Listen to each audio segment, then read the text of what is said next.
Our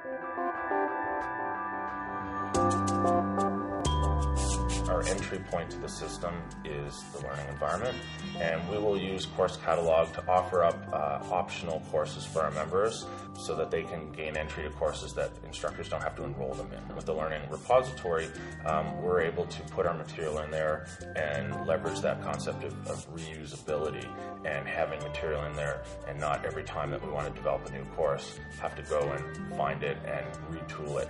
We need our firefighters to learn more and more every day as the hazards increase, and we need it to be consumed easily, and we need to measure that. A lot of people talk about return on investment and ROI in dollars and cents, and for me it's about increased opportunity.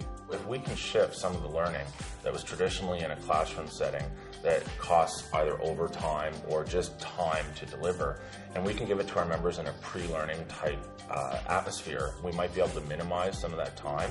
From the other standpoint, we all want more hands-on training, and we need more time in the field.